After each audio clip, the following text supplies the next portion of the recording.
Local authorities in Kingston and St. Andrew will be working more closely with the police to combat violence against vulnerable groups, including the homeless. A number of homeless persons were killed or injured last year.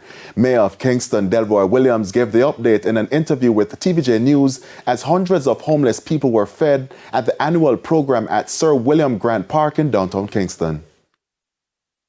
We have been observing the issue of violence against vulnerable groups, against homeless persons, and it's something that we have been committed to ridding from our society.